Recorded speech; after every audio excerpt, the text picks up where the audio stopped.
Should you buy Star Wars The Force Unleashed in 2023? Force Unleashed released way back in 2008 before Disney decided they wanted the entire cake and then gave the toppings to EA, where EA decided to make the bare minimum of games for the IP. Force Unleashed took me about 8 hours to beat while looking for some of the collectible stuff, which I'll get into very shortly, but despite its age and its terrible PC port, I still found myself having a good time. But yeah, Force Unleashed definitely has issues, and I mean it has lots of them. I do remember Force Unleashed being an absolute blast when I was younger, and if I recall properly, it even had a versus mode on the PS2 version, which is the version I didn't play. But let me know if you want to see that version on the channel. I do kind of want to play the PSP version as well, because they do look pretty cool, but yeah, just let me know. Star Wars The Force Unleashed has a real strong focus on linear set-piece missions while giving you a little smudge of room for exploration, even being kind enough to add a mini-map on screen at all times for backtracking if you ever needed to, but you don't really need to if you actually explore it properly. It's a hack and slash platformer with no side quests or optional areas. Force Unleashed knows what it wants to be, and I do respect that, but due to its age, it's lacking a lot of quality of life improvements which were not added in its sequel, Force Unleashed 2. Aspyr, the developers of Force Unleashed, clearly wanted to leave a mark on the Star Wars universe, but they made such a huge mark on it when it comes to the story, to the point where it could not even be canon because it's that insane. My friends that are quite into Star Wars, they call these stories Elseworld or something along the lines of that, and it's easy to see why. Force Unleashed is in that category for a reason, because Starkiller is insane. So let's talk about it.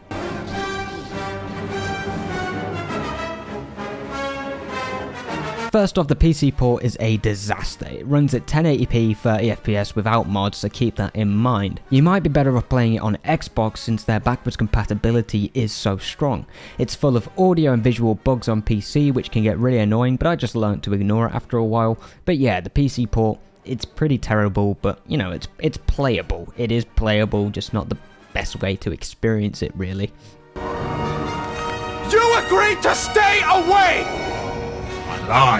Star Wars The Force Unleashed is set right bang in the middle of Episode 3 and Episode 4. Yes, I know, another story right in between those movies, but trust me, it wasn't as popular to do it back in 2008, at least I don't think it was. You follow Darth Vader's apprentice, Starkiller, kidnapped by Vader as a child, then turned into a Force user who delves into his dark side to hunt down Jedi for Darth Vader, to become stronger in the goal of overthrowing the Emperor. I actually love this concept. It adds more to Vader's character than he already had, but the addition of Starkiller, played by Sam Witwer, I think his name is just so cool. The story itself is very bare bones. It's pretty predictable, especially when you know the story is not canon. That being said, I still really enjoyed playing through it.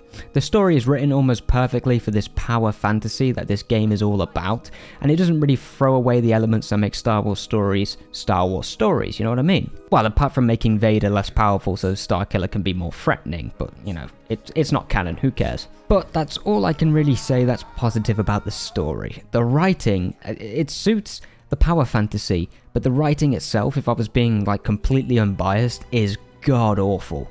Side characters like Juno and Proxy might as well be wax figures with no lines, because the lines they do get, a 4-year-old could write, you know? Which is super odd because the story itself has a big focus on finding who Starkiller really is. It's like the main theme, it's basically self-discovery, but the writers couldn't discover that the script they wrote was a bit shit. Don't get me wrong, it's a really fun waste of time, but it is like the writers knew this would never be canon, so let's just ignore any logic and just give Starkiller every force power known to man and just move on. I'm going to go into spoilers here so you can skip to the timestamp on screen to avoid them if you don't want them. So Force Unleashed ends with Starkiller either killing Vader or close to it, or almost beating Palpatine, and it's obvious which one would be the canon ending, but it does show that the writers clearly wanted to do their own thing, you know? Having a character stronger than Vader when Luke is probably just busting his first nut is a ballsy move, and I really enjoyed it. But because of that, the story just loses any kind of stakes that is often present with these stories. It really feels like a theme park ride rather than a good Star Wars story, which is annoying because I really think a fantastic story could be told with Starkiller within canon if they ever do it. I mean, they got close with Force Unleashed 2, adding in the clones, but I'll talk more about that in a week or two when I actually review Force Unleashed 2, because the potential there was wasted.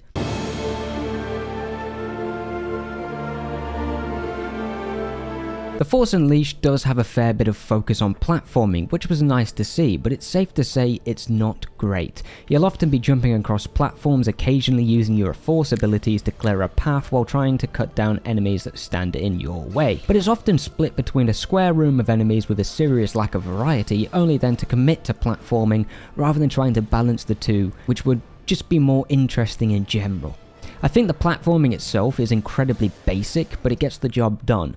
It does make me wish the Jedi series that have just released give Cal more Force abilities that allow the kind of platforming we have here. Being able to Force grip almost anything in the environment to create a new way to get somewhere is just so cool, and while it's not unique to Star Wars games, it makes a lot of sense within the Star Wars universe. The actual level design overall does leave a lot to be desired. You spend the entire game running to an area, cutting down some enemies and moving on. That is the entire game. It's like Aspyr looked at what was popular at the time, God of War, Devil May Cry, etc., and said, let's do that, but let's make it worse. The levels do very little to offer creative solutions to taking enemies down, often cutting to quick time events to make up for it, which is a shame. I would have loved the ability to pick up like entire platforms from the ground or something to stop enemies from charging in, keeping them at range, or just something like that considering how powerful Starkiller actually is, but that just never happened. That being said, a lot of focus went into making collectibles somewhat challenging to find. This is where your creative juices start flowing due to actually being forced to use your abilities in some creative ways to get to areas you wouldn't normally be able to collect these items, which is often force power bonuses or new lightsaber crystals allowing you to customize the color of your lightsaber.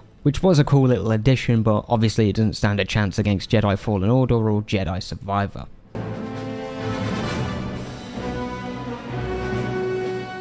Now, I've combined combat, upgrades, set pieces and progression into one because there is almost nothing to really talk about. Combat is basic, you have a lightsaber and a few force abilities designed to give you a power fantasy like nothing else, and it works for what it is.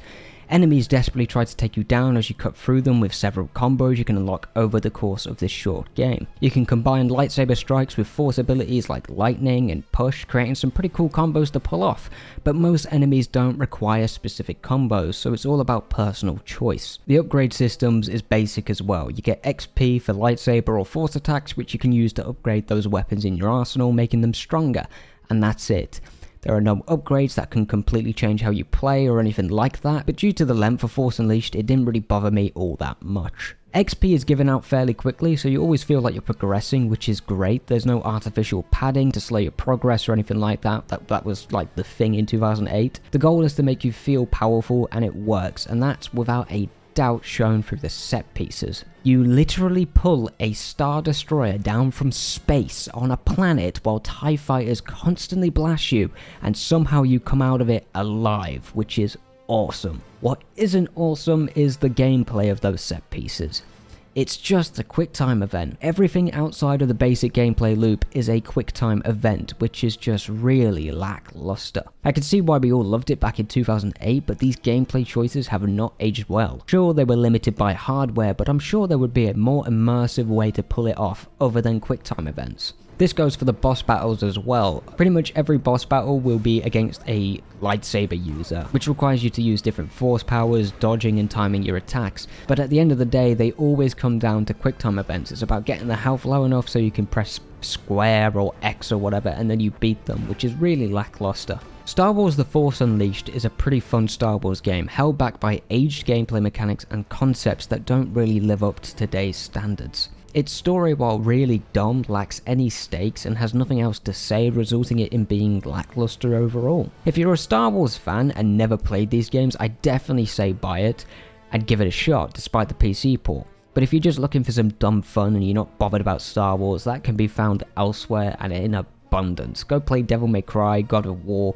any like sort of hack and slash, you're getting the same experience really. But that's just my opinion. Let me know your thoughts. Did you love it when you were a kid? Do you still love it today? Let me know.